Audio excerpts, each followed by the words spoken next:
Levine on the BetQL Network. And a good Saturday evening. Thanks for checking us out. That's Jake, that's Brendan, and me, the sports machine, Sean Levine. So fights are going on right now inside the Apex. What are you shaking your head at? Something cool happened that I missed? Yeah, Hyder Emil just put it on Zhang Young Lee and beat him in 1 minute and 5 seconds, TKO. But he hit him with, I'm estimating here, 70 unanswered shots before the refs stepped in. Holy crap! Like it was a really, really impressive. Finally, like something we're like, oh, the card is off to something there. And he's definitely in the catbird seat for a bonus, Hyder Emil. You're estimating or you're exaggerating? 70 unanswered shots before they pulled them off? I'm estimating. Dude, he lit him up like a Christmas tree. And Lee just had, like, Lee kept, like, kind of throwing shots, but they were, like, he kept missing because, well, he was getting his head used like a Cobra bag. And that was a hell of a performance by Hyder Emil. Really, really great. I don't even see what you're talking about, but I can already hear Paul Felder yelling, "Stop the fight! Stop the fight!" All right, so this week we've got a bunch of South Korean fighters. Next week, the pay-per-view from Manchester. We're going to have a bunch of fighters from the UK. Let's go ahead and talk about the card. Molly McCann is a heavy favorite against Bruno Brazil right now. You got to pay minus 290 for the meatball. No surprise at home. She's really popular over there. You can get the underdog at plus 230. I know you and I have both been Molly fans for a long time, made some good money on her knockouts, but are you going to pay minus 300 on fight night? It's a heavy price to pay for sure, but the one thing with Molly that's always fun, she doesn't really win by decision. She comes out there and it's usually going to be by a crazy finish. So if you could get something a little bit better by like, hey, Molly by TKO or sub and get the number a little bit more palatable, that's probably the place I could go to because she's not winning a lot of decisions. She's usually winning by like armbar or spinning elbow or KO up against the fence TKO. So I probably would go that way, is like go find what your finish prop is for Molly McCann when those odds come out next week and go towards that lane for meatball. That's tough to do, though, because as you say, she can beat you in a bunch of different ways. She does finish, but if you look at it, it's knockout, then it's sub, then it's knockout, then it's sub. So taking Molly maybe inside the distance is the easy bet to take. You can only get even money, I'm looking at right now, at BetMGM. All right, Arnold Allen, I saw him fight in front of me in Kansas City versus Max Holloway. He's a favorite, a big favorite against Giga Chikadze. Giga is a plus 210 underdog next week. Arnold Allen is minus 250. Arnold Allen's really good. He went toe-to-toe with Max, and he had a really long winning streak until that fight. But Giga Chikadze with that Giga kick? Dude, plus 210? I can get 5-1 by knockout? I'm looking at the underdog. Yeah, I am too. This is one of those with Arnold Allen. Like, he was on such a great run. And then, you have lost to Max Holloway. I mean, look, dude, there's no shame in that game. And Mavslar, Ilovov. Yeah, like there's not I'm not going to hold it against him, but I do wonder, like, should he be that much of a favorite over Giga? That seems like a bit much for me. But we have talked about Arnold, like, man, like the guy that he doesn't have a ton of weaknesses. This could have just been one of those where, like, hey, he's stepping up in competition. He wasn't quite there. Does he have the talent to bounce back and put it on Giga? I think he does, but I just don't think that he's warranted of being at that line.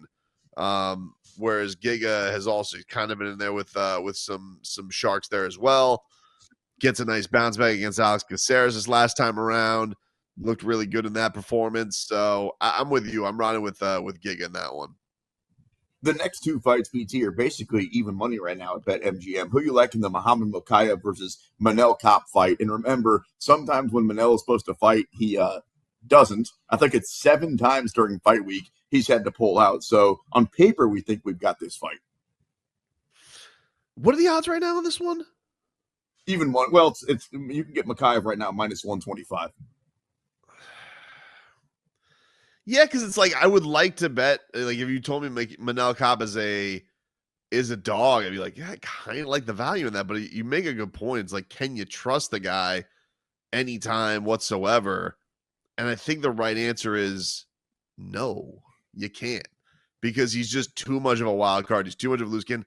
Quite frankly, this is one of those, make sure not only that Manel Kopp is weighed in, but make sure he's making the ring walk before you put your money in on him, just because be double sure. Muhammad Makayev is an absolute animal, though. I mean, one of these just Russian killers, 23 years old, never lost a fight. He's got one no contest in his career. He's been an absolute killer. He's submitting dudes left and right. If you're going to take money on him, I'd probably go him by, look at him by sub, because he's been on kind of a tear with that lately as well. So that's probably the more reliable place to go. Kopp has been submitted a couple times in his career, so that's probably the smarter money. Even though Kopp is a fun follow during fight week. Speaking of fun fighters, Patty the Baddie Pimblett steps back into the cage. Oh, Patty the Baddie as an underdog. How about that, BT? Plus 110 against the former Bobby Green. Now call him King Green. Officially changed his name a couple of weeks ago. Obviously, King Green is always game, and he likes to throw, and he likes to keep those hands down. Patty can do the same. I'm surprised Patty's an underdog, especially at home. That's where my money's going to be going. And I think both these guys are going to be looking for a finish next Saturday night. Yeah, and I think the big question here for Patty is, when people have had success against Bobby Green, it's typically you have a big hands advantage, and that's not really Patty's game. And this is such a big fight for him, because it's just like, it's the right level of opponent for me to wonder, like, is he ever going to be for real or is he not? Because all respect to King Bobby Green, he's kind of your perennial gatekeeper of, should you be fighting guys that are real contenders or not? And real quick, that's why I want to see him whoop his ass. Like, if Patty's the real deal, don't just go out there and have another decision victory and split, on the cards or whatever, and 50 G's, Dana. Like, go out there and whoop his ass. Knock him out, choke him out in the second round. Then I'll be like, all right, Patty's for real. Anything short of that, this is the one where I'm done. So Patty's got a lot to prove to me, to himself, and to the promotion, because this is the last fight on his current contract. No, for sure. I don't like, and for that, like, I don't think he's going to go anywhere, because he's just one of those guys people are going to be interested in. Like, he's not this, what was Dylan telling us? He's like, oh, I might go to Misfits Boxing. Like, dude, they're coming to Miami and they're playing at the James L. Knight Center. And just to let people know what that is, that's a ballroom. No, you're not. You're going to be fighting in the UFC. But I was going to say, who plays there? That's where the University of Miami used to play basketball. Not like I'm talking about when the program first came about in like the early 90s, like when they didn't have an arena, they played at the James L. Knight Center. No, that's where that was. Throw a player from that era. Usually I would do that. I'd be like, oh, you mean when so-and-so played? Dude, I have no idea. I can't name one Hurricane basketball player from the 90s. Can anybody? The Constantine Popa. Yeah. God bless you.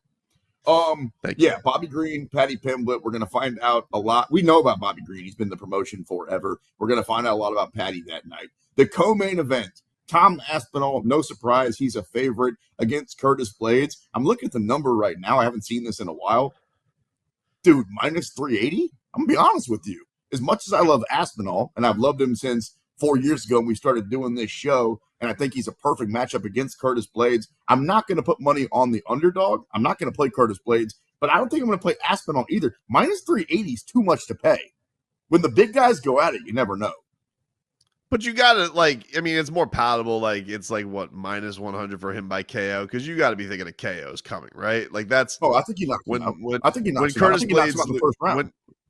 When Curtis Blades loses viciously. Like, that's the way that he goes. So, like put a little something on him. I mean, like, even him winning by first round, people are like, it's like plus 120. It's not tremendous. Well, that's usually like these fast knockouts. Heavyweights, it's tougher to get a bigger number for that. But typically, if you're picking somebody to win in the first round, you'll get a pretty decent thing of that. Here's the thing that I wonder, right? Is there any shot in your mind where you go into this fight, Tom Aspinall hits Curtis Blades with that flurry of first punches, but Curtis Blades is still standing? And then what happens? Like, is there any shot that Curtis Blades survives that, and then do you say, all right, like, could I convince you, like, this might be one where, like, I'll live bet it. And because Curtis Blades, all of a sudden, if I could survive one round, then all of a sudden Curtis Blades is real live because we haven't seen Tom Aspinall in those waters. So I've said some dumb stuff the last 2 hours, but that might be the dumbest. What do you have mean, you dude? seen? Dude, what? Did Pavlovich survive it when he started getting punched in the face by Tom Aspinall? Would a bear survive getting punched in the face by Tom Aspinall? No, he's not. If Tom, and that's the problem, is I think Tom Aspinall, he's so fast and he can do everything. But to me, that's his best skill, where I've never seen a heavyweight that moves that way, right? And I'm not just talking about his footwork. I'm talking about his head movement. I'm talking about his fist. That guy can do absolutely everything. So if he does connect with Curtis Blades' chin, I guarantee you that he will put him to sleep. And I actually think that he takes him out in one. But the deeper it goes, I think Aspinall has an advantage there also. So I'd be borderline shocked if Blades. Yeah, I don't see Blades win. I don't see the path for Blades to win this one. But see, that's the one where that to me, what you're saying is all smart and it's fine analysis. I don't disagree with anything you're saying. This has been his run. I mean, Aspinall has been KO in round one, KO in round one. He suffered the knee injury against Curtis Blades in 15 seconds. Not a fight. Okay, we're not counting it. Volkov knocked him out in round one, knocked out Spivak in round one. He hasn't been in the second round in 3 years when he submitted Andre Arlovsky. So I'm just wondering, Curtis Blades is a veteran. He's been in there for a while. If he is able to survive the first flurry, just like he was with Almeida, the Almeida fight, I was in the building for that. Like, it looked like it was going really bad, and he's pulled it. We've seen those performances that, like against Alistair Overeem, where like, hey, look at good. All of a sudden he's able to turn around. Like, Curtis Blades does have this ability if he can weather the first storm, which is a big if. But I'm telling you not to bet your money before the fight. I'm saying, let's just sit it out. If they could get to the stools, then you see what I would bet you the live line will probably be even heavier in Tom Aspinall's favor. Would there be anything you would see that would be like, I'll be a little bit worried about Tom Aspinall here. Like, maybe he's huffing and puffing a little bit.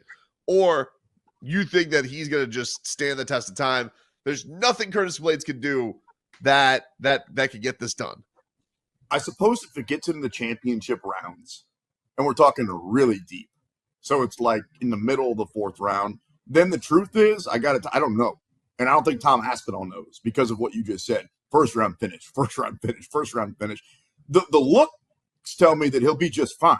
Like, he seems like he's in unbelievable shape for a heavyweight, and I've never really seen him huffing and puffing. But again, I've never really seen him in trouble, and I've never really seen him deep into a fight. So as long as he takes care of it in the first 3 rounds, and again, I've been on record saying I think it's done in 1. I think Aspinall knocks him out. Then I think it'll be just fine. My answer is I don't know. Yes, maybe you could talk me into live betting the other way if it does go into the 4th, or dare I say the 5th. But this fight's not going that deep, dude. Well, like, if I were to guess, because this is one of the things, just because we haven't seen it doesn't mean that he can't do it. And I would venture to guess, based on just physique, based on the way that he moves, based on the way that he trains with his camps, if you had to tell me, could Tom Aspinall go 5 rounds easy? I'd say, yeah, he's probably trained for it, but it is different with the pressure of a championship fight, Curtis Blades weighing on you for a round. All of a sudden you don't feel so invincible anymore. But this is not something that I'm going to put my money on until the fight starts. I'm not doing that. And also, this is not John Jones. I don't think Tom Aspinall is super intimidated. I mean, he wasn't intimidated against Pavlovich. He wasn't. I've never seen him look scared in there. He's not. This is Curtis Blades, and I don't want to. I feel like I'm talking smack on him, but from Tom Aspinall's perspective, this is Curtis Blades. All right, main event: Leon Edwards -200 versus Bilal Muhammad. It feels like, don't want to put words in your mouth, that you're kind of leaning Bilal in this fight. Am I right? Yeah, I am. I think that this is one of those where there's a little bit of, I just feel like he's taken the disrespect. It's been so bad on him. And I think both of these guys are tremendous fighters. It's fair to say they're not the most exciting guys in the world, but they do know how to win. I would just say they're 2 of the best winners doing it right now.